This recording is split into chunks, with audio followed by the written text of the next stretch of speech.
Direct substitution, और आपका भाई एलिमिनेशन, मतलब एलिमिनेशन या फिर हम वो कह देते हैं वो अपना रेशनलाइजेशन मेथड। रेशनलाइजेशन मेथड एक इम्पॉर्टेंट मेथड है।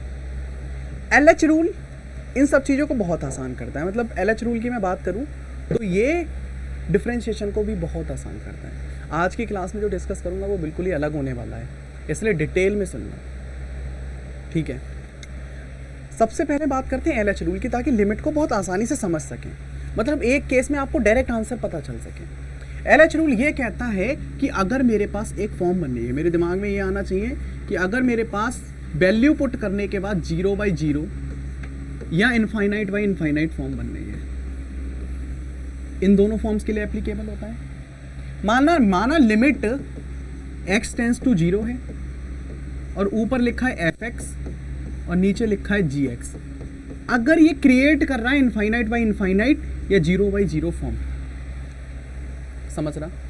तो सबसे पहला पॉइंट ये है कि मैं करूंगा ऊपर वाले का डिफरेंशिएशन, मैं करूंगा ऊपर वाले का डिफरेंशिएशन। जैसे fx का डिफरेंशिएशन हो गया f डैश x और gx का डिफरेंशिएशन हो गया g डैश x। मैंने ये चीजें बताई हैं। लिमिट x टेंस टू 0, मैंने क्या कहा, जैसे ही मैंने वैल्यू पुट करी ये फॉर्म क्रिएट हो गई। अब हो सकता है कि यहां पे वैल्यू पुट करने के बाद मेरा आंसर मिल जाए, समझ रहे हो बात को, आंसर मिल जाए। अगर नहीं मिल रहा है आंसर और फिर से ये फॉर्म क्रिएट हो रही है, मान लो कभी कभी ऐसा होता है कि एक बार डिफरेंशिएशन करने पे आंसर नहीं मिलता है, तो मुझे फिर से डिफरेंशिएशन कर देना है।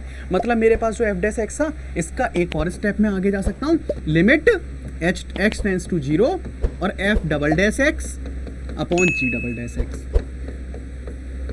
समझ रहे हो बात को? फिर मुझे लिमिट की वैल्यू पुट करनी है, सब्स्टिट्यूट करना है, आंसर मिल जाएगा। अगर आंसर नहीं मिलता है फिर से ये फॉर्म क्रिएट होती है 0/0 और इनफाइनाइट बाई इनफाइनाइट। तो ऐसे हम n टाइम्स तक डिफरेंशिएशन करते रहते हैं, ये बात याद रखना। हम एक बार करके छोड़ देते हैं, ऐसा नहीं करना है, हाँ या ना? क्लियर हो रहा है पॉइंट? हम ये कर सकते हैं, ये हमारा रूल होता है। क्या बात समझ में आई? फॉर एग्जाम्पल मैं एक छोटा सा एग्जाम्पल ले रहा हूं, limit x tends to 2 x square minus 4 x minus 2। मैंने इसमें फैक्टराइजेशन से सॉल्व कराया था, मैं डिफरेंशिएशन से करता हूं। मैंने इसमें 2 डाला तो ये 0/0 फॉर्म बन रही है, बन रही है। ऊपर वाला फंक्शन है fx, डिफरेंशिएशन करेंगे 2x माइनस 0 हो गया, x स्क्वायर का 2x हो गया डिफरेंशिएशन, 4 कांस्टेंट है उसका 0, x का 1 हो गया, 2 का 0 हो गया।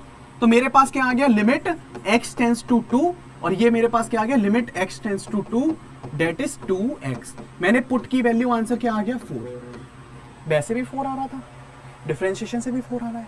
डिफरेंशिएशन इजी वे है, डिफरेंशिएशन इजी वे है। क्लियर हो रहा है पॉइंट? क्या बात समझ में आ रही? एलएच रूल समझ में आया? एलएच रूल तभी लगाते हैं जब पुट करने के बाद 0/0 या इनफाइनाइट बाई इनफाइनाइट बनना है। 0/1 बना, 1/0 बना, नहीं लगेगा। 1 इनफाइनाइट बना, नहीं लगेगा। इनफाइनाइट बाई इनफाइनाइट और 0/0 पे ही एलएच रूल एप्लीकेबल है। क्या बात समझ में आ रही है? लेकिन एलएच रूल आप सीबीएसई में अपने स्कूल एग्जाम में नहीं लगा सकते। एलएच रूल कॉम्पिटिटिव, और हमें स्कूल एग्जाम से ज्यादा मतलब भी नहीं रखना चाहिए। अगर हम कॉम्पिटिटिव लेवल पे पढ़ेंगे तो बाकी अप्रोचेस अपनी खुद ब खुद क्लियर कर लेंगे। फॉर एग्जाम्पल मैं एक क्वेश्चन लेता हूं, इस क्वेश्चन को समझना। मेरे पास क्वेश्चन है limit x tends to 2 x की power 6 minus 24x minus 16 upon x की पावर 3 प्लस 2x माइनस 12। अगर मैं कहूं कि मैंने एलएच रूल तुम्हें नहीं सिखाया है तो मेरे पास कोई ऑप्शन ही नहीं है इस क्वेश्चन को फैक्टराइजेशन से करने के अलावा, और मैं आपसे कहूंगा कि इसको फैक्टराइजेशन से ही सॉल्व करना है। और आप कितना भी दिमाग लगा लो, आप इसको फैक्टराइजेशन से सॉल्व नहीं कर पाओगे। मतलब कर लोगे, एक आध तो कर ही लेगा जिसमें थोड़ा बहुत बिल्कुल 9 से लेकर 12 तक बहुत अच्छे से पढ़ा होगा। क्या बात समझ में आ रही है? लेकिन अगर मैं कहूं करना है इसको फैक्टराइजेशन से, लेकिन मैं कहूं पहले देखो, जैसे मैं डाल रहा हूं 2 की पावर 6 हो रहा है एलएच रूल के लिए, क्या ये एप्लीकेबल है एलएच रूल के लिए? ये क्वेश्चन आपका जेईई मेंस में आ रखा है, क्या ये एप्लीकेबल है एलएच रूल के लिए? डाल के देखिए 2 की पावर 6 कितना होता है 64, 64 माइनस ये कितना हो गया 48 माइनस 16, ये देखो सब कैंसिल हो रहा है, ऊपर 0 बनना है, नीचे कितना है 8 और ये कितना हो गया 4, ये भी 0/0 फॉर्म बनना ही है, यानी कि it is applicable for LH rule. समझ रहे हो बात को? तो LH रूल से अगर मैं इसको सॉल्व करता हूं तो ये हो गया 6x की पावर 5 माइनस 24। समझ रहे हो? नीचे वाले का क्या हो गया x स्क्वायर प्लस 2, और यहां पे मेरे पास क्या है लिमिट x टेंस टू 2। जैसे ही मैंने x टेंस टू 2 डाला, ये कितना हो गया 6 इंटू 32, और ये कितना हो गया माइनस 24। नीचे कितना हो गया 4 12 प्लस 2। फाइनल आंसर कितना हो गया, ये जल्दी से मल्टीप्लाई करके बताओ। 32 6 192 माइनस 24 अपॉन 14, 168 भाई 14 है ना नीचे तो।